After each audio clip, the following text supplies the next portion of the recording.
Oke, jadi kalau kita lihat satu-satunya ekspresi yang bisa kita lihat adalah ketika dia berada di belakang deretan teman-teman di kepolisian yang sedang memberikan konferensi pers, ya. Bagaimana kejadiannya, kronologis dan sebagainya. Kalau banyak sekali orang yang berpendapat di luar sana bahwa mukanya songong, mukanya tetap belagu segala macam kayak gitu.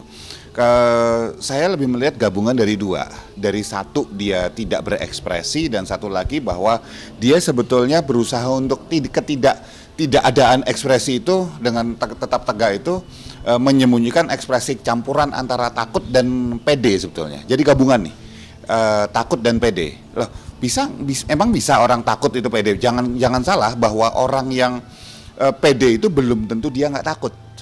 Orang takut tuh bisa menampilkan pede loh, dan sebaliknya orang pede itu sebetulnya juga bisa takut. Karena nggak ada orang di atas muka bumi ini yang nggak bisa punya emosi sebetulnya. Nah, ekspresi yang ditampilkan ini buat saya karena satu takut ya karena dia menghadapi sesuatu yang baru. Tapi PD-nya itu adalah karena masih merasa bahwa ada backing di belakangnya. Yang siapapun jabatan di eselon sekian ya, karena simpang siurnya berita, ada yang bilang eselon 3, ada yang bilang eselon 2 gitu ya. Dengan simpang siuran berita itu, si anak ini karena biasa ini menurut saya salah asuh, udah. Yang salah orang tuanya, ya titik gitu ya. Salah asuh sehingga dia tidak mandiri dan menganggap bahwa apapun yang dia lakukan dia bisa lepas. Yang pasti bapaknya pasti punya koneksi, apakah itu ke kepolisian, apakah itu ke kementerian lain, apakah segala macam pasti punya. Ya apesnya kan kalau yang dilawan saat ini adalah salah satu orang di fungsionaris lembaga yang salah satu terkuat di Indonesia nih, gitu ya. Apesnya sih di situ. Tetapi kondisi ini sebetulnya karena dia masih pede tadi, masih ada backing segala macam. Ya, yang paling mencicitnya nanti ketika udah ketahuan bahwa backingnya itu ternyata nggak bisa dipakai semua, itu aja. Tapi belum sekarang. Mungkin kalau lihat dari ekspresinya dia, kelihatan nggak sih Mas dia ngerasa nggak bersalahnya tuh dari ekspresinya sendiri? Dia bukan ngerasa nggak bersalah. Seperti saya katakan lagi ya, ekspresi yang ditampilkan mencoba pede.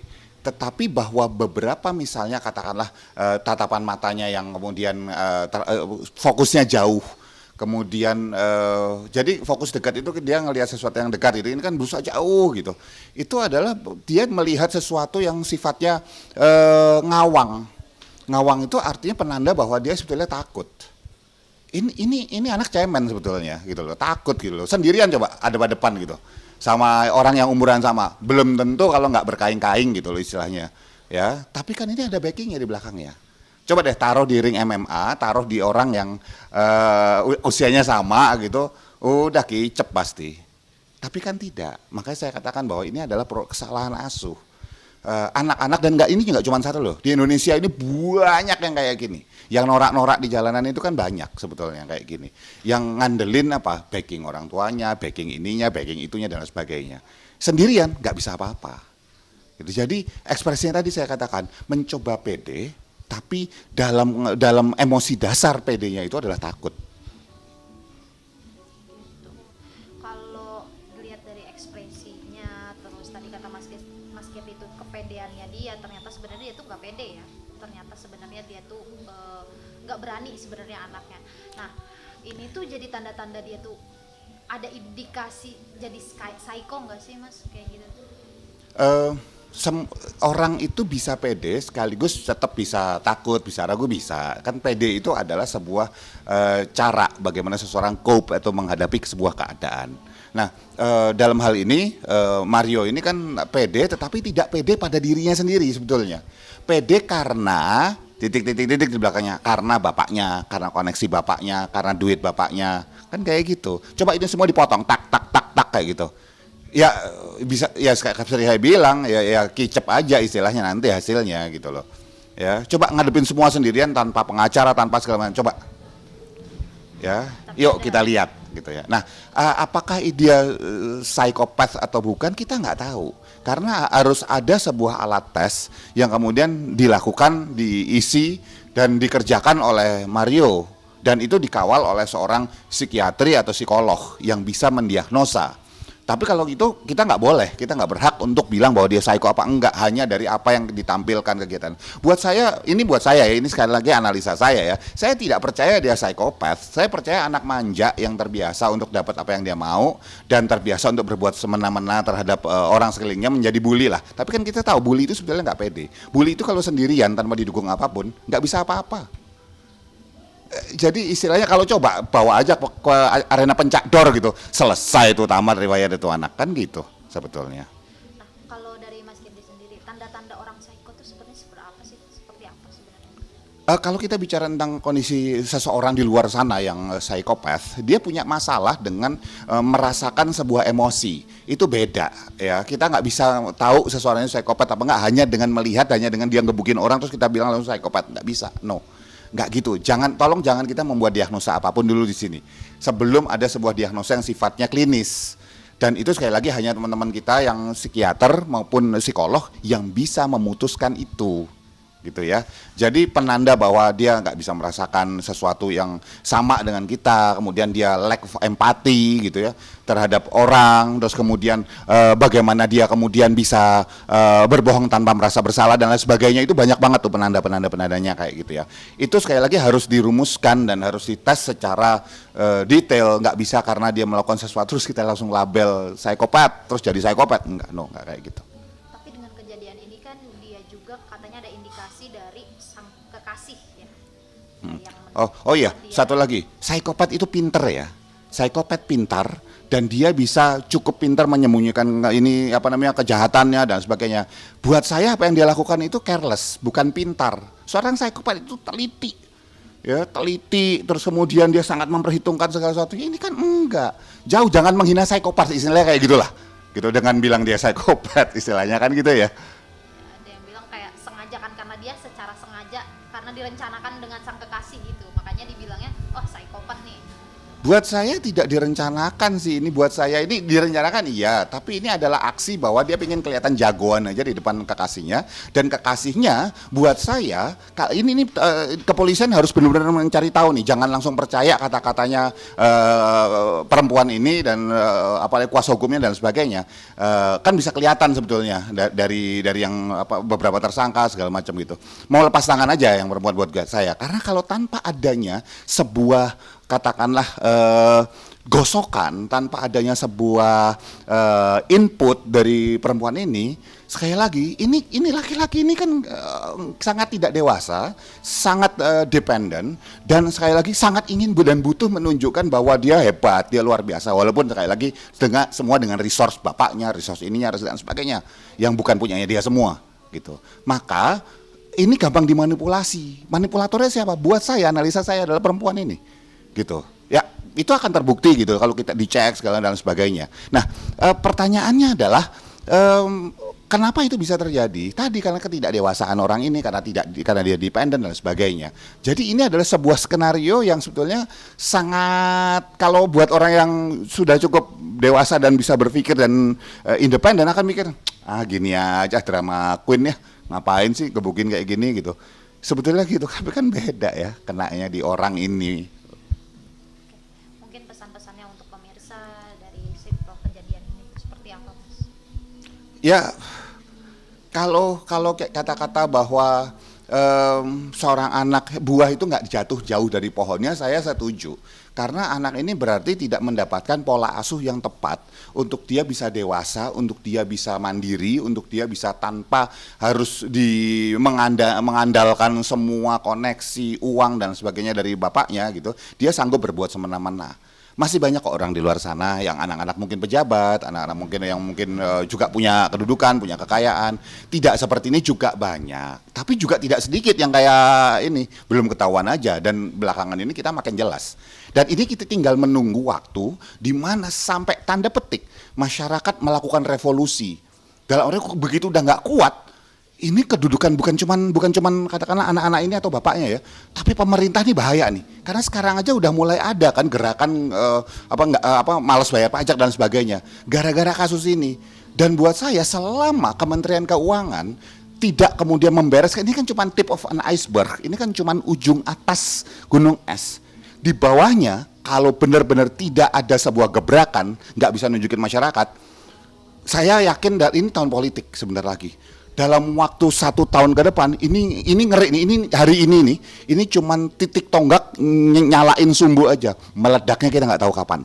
Dan ini masyarakat. Dan ini bisa hubungannya dengan tanda petik revolusi gede-gedean yang karena sesuatu yang sifatnya udah nggak tahan masyarakat terhadap ulah para pejabat yang memperkaya dirinya dengan berbagai macam, sementara masyarakat di luar sana merasa kayak kita ya yang diinjak nih kayak gini, tinggal tunggu waktu kok kalau kayak gitu.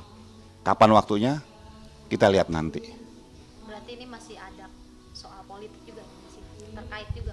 Oh, ini nggak akan pernah lepas dari politik. Itu udah pasti akan dimanfaatkan oleh oposisi, pasti akan dimanfaatkan oleh yang nggak suka sama pemerintah gitu. Tapi seberapa pemerintah pintar dan seberapa pemerintah punya itikat baik benar-benar ya untuk kemudian membereskan PR-PR-nya. Pejabat yang ngaco itu kan nggak cuma Kemenkeu. Kemenkeu itu hanya salah satu bagian dari banyak kementerian-kementerian lain yang sebetulnya juga di bawahnya itu keropos. Gitu. Nah sekarang tadi saya katakan mau nunggu sampai meledak, tinggal nunggu waktu kok gitu loh. Sampai rakyat benar-benar nggak kuat, nggak tahan, dan itu dampaknya saya ngeri karena itu udah pasti efeknya kemana-mana udah. Gitu. Dan kita bisa mengalami setback atau kemunduran lagi pembangunan kita bertahun-tahun mundur lagi kalau itu sampai terjadi. Dan ini kan yang nggak mau ini semua terjadi. Daripada itu terjadi, istilahnya mendingan diberesin gitu. Benar, bukan cuman Sri Mulyani jangan cuman ngomong doang gitu istilahnya ya. Mulai ngomong yang ditampilkan, kan itu kan ditampilkan. Apa terobosannya sebenarnya? Apa revolusi di dalam yang benar-benar dilaksanakan dan dirasakan masyarakat? Dirasakan, bukan dilihat dan didengar. Itu. Kalau lihat ekspresi dari sang ayahnya nih, ayahnya Mario sendiri, Dirjen Pajak ini kan sempat bikin klarifikasi. Itu seperti apa sih Mas Keti? Ekspresi takut sih yang terlihat di wajahnya. Nah pertanyaannya, takutnya ini adalah takut apa? Takut ini nyebar lebih lagi kan bisa, ya. Bukan takut karena salah. Ya, dulu ada pepatah, berani karena benar, takut karena salah. Zaman sekarang kan nggak lagi. Berani karena benar, takut karena takut nyebar. Kan bisa seperti itu. Buat saya lebih takut pada takut nyebar. Itu sekali lagi itu adalah opini saya. Gitu ya. Kalau kita bicara apa yang dirasakan, terserah apapun yang dirasakan. Dia boleh bilang ngomong, oh enggak saya ini merasain, saya bertanggung jawab, ya terserah. Orang nggak percaya juga terserah, gitu kan. Jadi hak masing-masing orang untuk kemudian beropini terhadap kata-kata itu. Tapi dari ekspresinya saya melihat bahwa itu adalah perasaan takut, ya. Dan buat saya kalau memang bisa dibuktikan, buktikan coba apa yang dia punya. Ini kemarahan ini sudah nggak bisa direm lagi, dan ini tinggal masyarakat tinggal disulut nih. Ini kalau ada yang cari gara-gara nih ke pemerintah sekarang, ninggalang masyarakat ini lagi sangat gampang nih, ya benar-benar disulut sedikit aja, ya ngeri sih efeknya, bisa kemana-mana, benar-benar kemana-mana, bisa gede-gedean, demonstrasi gede-gedean, ya nggak cuma di depan MPR DPR, bisa di semua kementerian segala macam bisa terjadi. Dan itu nggak kita harapkan karena justru akan membuat ekonomi kita akan mengalami tadi goncang dan lain sebagainya. Cuman gara-gara masalah ini doang. Masalah ini kan bukan cuman masalah ini adalah simbol dari apa yang dilakukan selama ini. Sekarang berapa banyak mobil-mobil gede yang tatetot di jalanan gitu minta di kasih prioritas. Sekarang coba ada yang berani tatetot lagi, ini bisa-bisa nanti suatu hari rakyat capek segala macam, begitu ada kejadian clash lagi, kalau ingat ya ada maling dibakar, rampok begal dibakar, itu kan bukan sampai ada yang salah bakar gitu ya istilahnya, itu kan bukan karena mereka memang awalnya kejam, bukan. Rasa capek, rasa takut itu dipendam secara psikologis, lama-lama suatu hari ada bam, meletus. Tinggal tunggu saatnya ada kejadian, ada yang arogan gitu mau pegang senjata kayak segala macam, dihantam rame-rame habis. Dan itu sudah titik, begitu itu sampai terjadi, sampai itu sudah terjadi, nggak aman. Semua ASN nggak dalam kondisi aman. Karena begitu orang ngelihat bahwa ini bikin gara-gara, ya orang akan main hakim sendiri. Dan kalau saya bilang itu salah. Tapi apakah bisa kita bilang bahwa itu tidak disebabkan oleh mereka sendiri? Buat Bu Sri Mulyani kalau dengar gitu ya, buat pemerintah Pak Jokowi kalau dengar, Pak ini saatnya untuk melakukan reformasi besar-besaran yang Bapak bilang, revolusi mental. Mana Pak? Mana? Pembuktiannya sekarang. Bukan cuma mental di dalam, tapi juga di jajaran kementerian dan orang yang bersalah, orang yang memang kelihatan mereka sudah menyakiti hati masyarakat, termasuk institusi TNI, Polri, dan ASN semuanya, buktikan bahwa memang mereka ada untuk Indonesia Raya lebih besar lagi, bukan menyakiti hati rakyat. Oke.